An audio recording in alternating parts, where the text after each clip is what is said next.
Chapter 5 of Bhagavad Gita as it is. Karma Yoga, Action in Krishna Consciousness.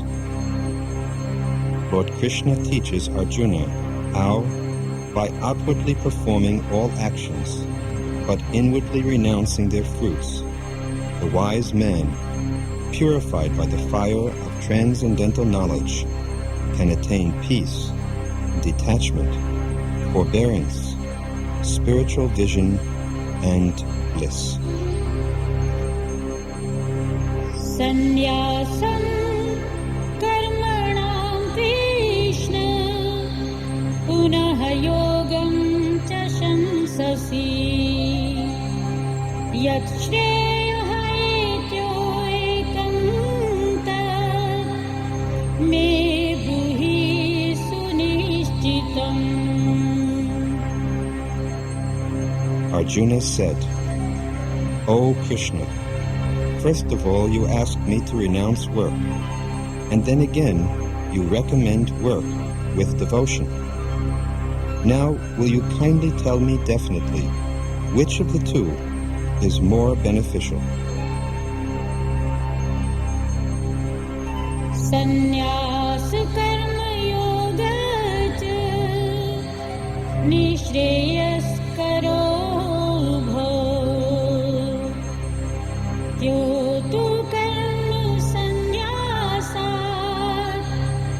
karma yoga vishishyate. The personality of Godhead replied, the renunciation of work and work in devotion are both good for liberation. But of the two, work in devotional service is better than renunciation of work.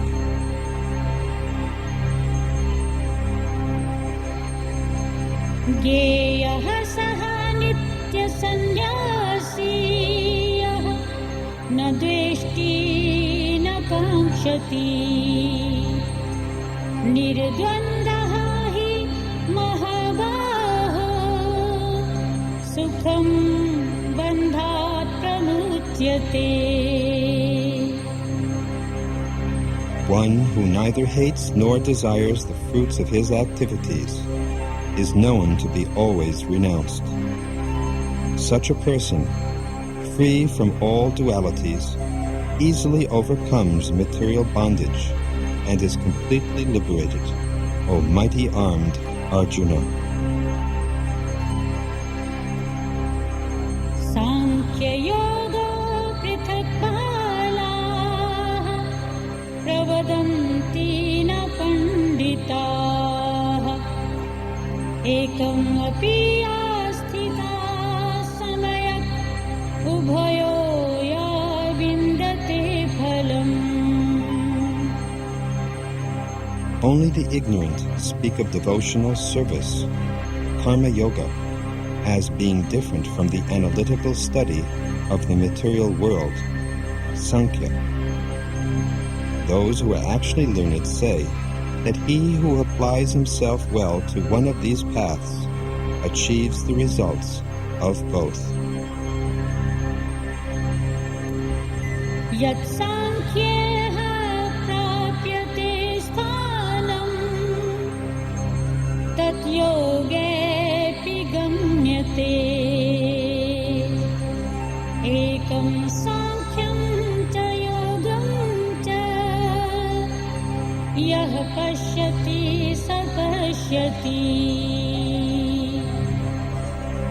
One who knows that the position reached by means of analytical study can also be attained by devotional service, and who therefore sees analytical study and devotional service to be on the same level, sees things as they are. Sannyasah tu mahabaho dukkham aptum ayogatha yoga yuktaha muni brahma na chirena adhigacchati. merely renouncing all activities, yet not engaging in the devotional service of the Lord, cannot make one happy. But a thoughtful person, engaged in devotional service, can achieve the supreme without delay. योगयुक्तः विशुद्धात्मा विजितात्मा जितेन्द्रियाः सर्वभूतात्म भूतात्मा कुर्वन्नपि न लिप्यते.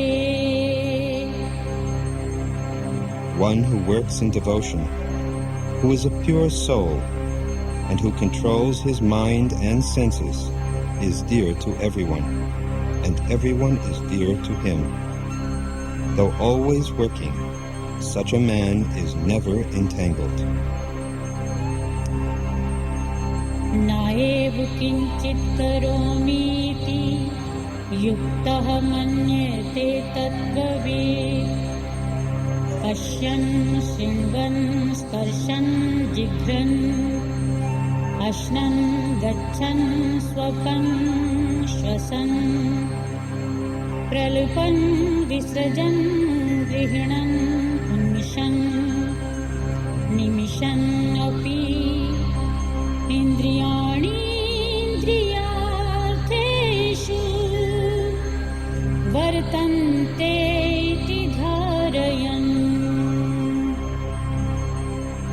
A person in the divine consciousness, although engaged in seeing, hearing, touching, smelling, eating, moving about, sleeping and breathing, always knows within himself that he actually does nothing at all. Because while speaking, evacuating, receiving, or opening or closing his eyes, he always knows that only the material senses are engaged with their objects and that he is aloof from them.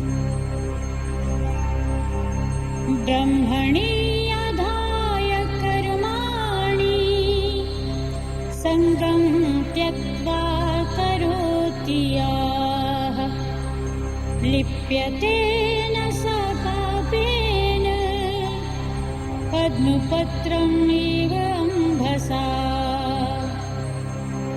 One who performs his duty without attachment, surrendering the results unto the Supreme Lord, is unaffected by sinful action, as the lotus leaf is untouched by water.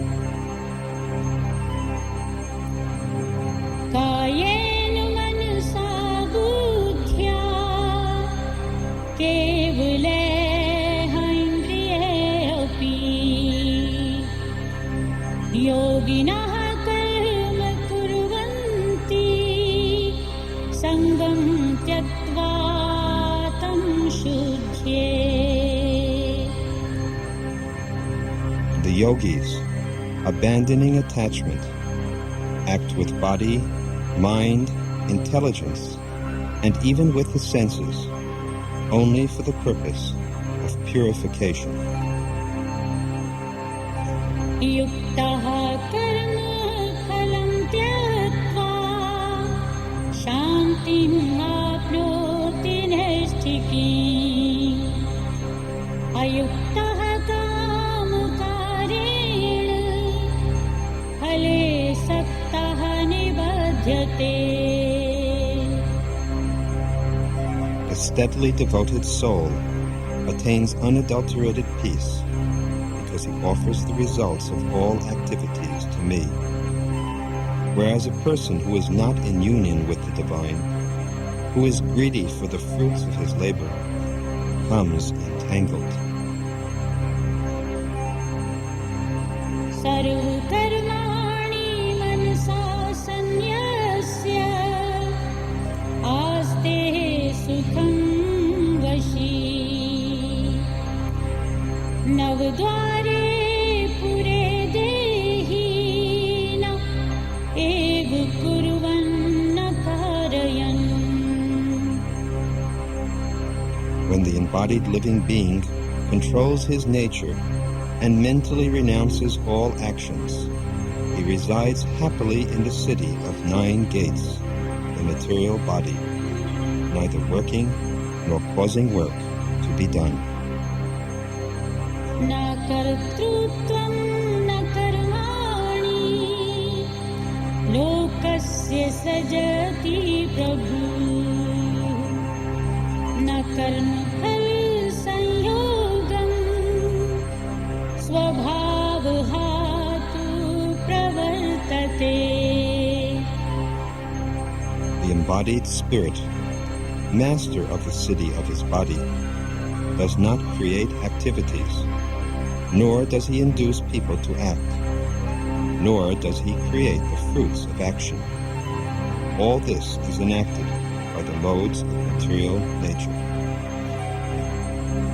Na adatte kasyachit papam na chaev sukritam vibhuh ajnanena avritam jnanam tena muhyanti jantavah.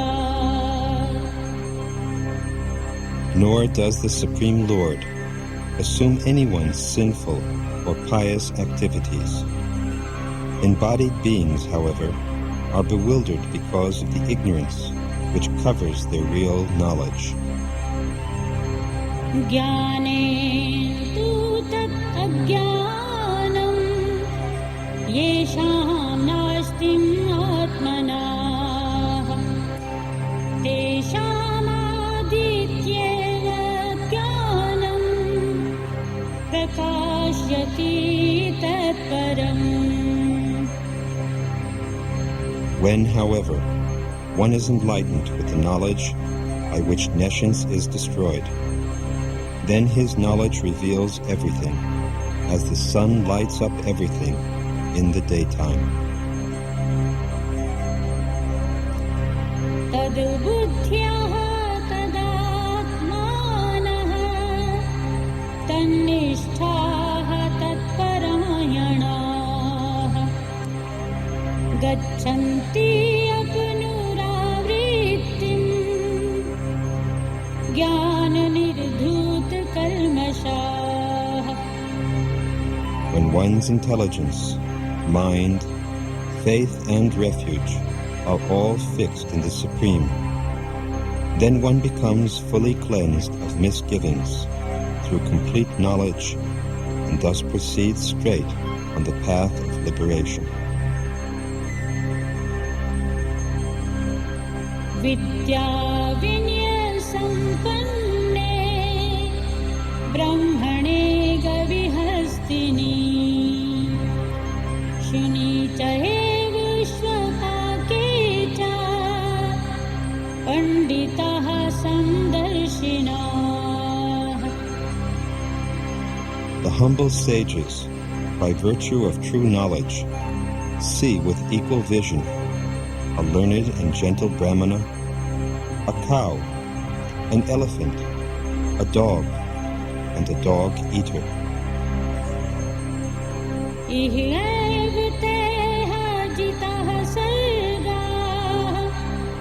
Yesham samye sthitam manah nirdosham hi samam brahma tasmat brahmani te sthitah. Those whose minds are established in sameness and equanimity have already conquered the conditions of birth and death. They are flawless like Brahman, and thus they are already situated in Brahman. Na prahasyet priyam prapya na vijet prapya cha priyam sthir buddhi asamudha brahmavid brahmani sthita. A person who neither rejoices upon achieving something pleasant, nor laments upon obtaining something unpleasant, and who is self-intelligent, who is unbewildered, and who knows the science of God, is already situated in transcendence. ब्रह्मस्पर्शेषु असक्तात्मा विन्दति आत्मनि यत् सुखम्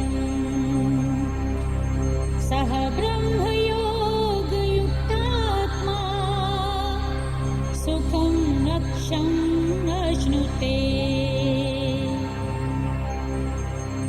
Such a liberated person is not attracted to material sense pleasure, but is always in trance, enjoying the pleasure within. In this way, the self-realized person enjoys unlimited happiness, for he concentrates on the Supreme. Yehi sansparshja bhoga dukkhayonya evate आद्यन्तवन्तः कौन्तेय न तेषु रमते बुधाः. An intelligent person does not take part in the sources of misery, which are due to contact with the material senses. O son of Kunti, such pleasures have a beginning and an end, and so the wise man does not delight in them. Shaknoti hyeguya sodhum prak sharir vimokshanat kam krodhoda bhavam begam sa yuktah sa sukhi narah.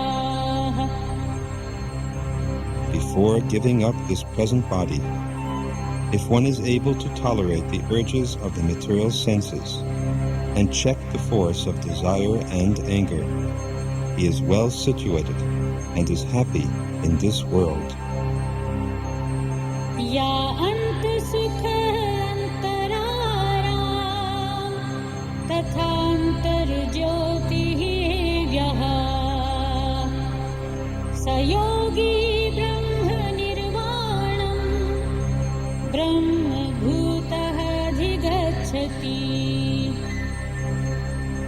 One whose happiness is within, who is active and rejoices within, and whose aim is inward, is actually the perfect mystic. He is liberated in the Supreme, and ultimately he attains the Supreme. Labhante brahma nirvanam rishiyah kshina kalmashah chinna dvedah yatapanah sarvabhut hite ratah. Those who are beyond the dualities that arise from doubts, whose minds are engaged within, who are always busy working for the welfare of all living beings, and who are free from all sins, achieve liberation in the Supreme. Kam krodha viyuktanam yatinam yat chetasam abhitah brahma nirvanam vartate viditatmanam. Those who are free from anger and all material desires, who are self-realized, self-disciplined, and constantly endeavoring for perfection, are assured of liberation in the Supreme in the very near future.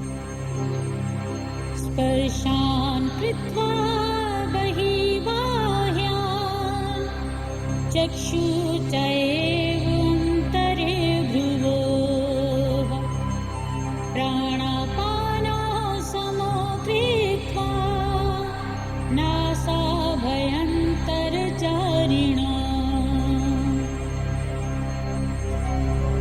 जितेन्द्रियमनोबुद्धिः मुनिः मोक्षपरायणाः विगतेच्छा भयक्रोधाय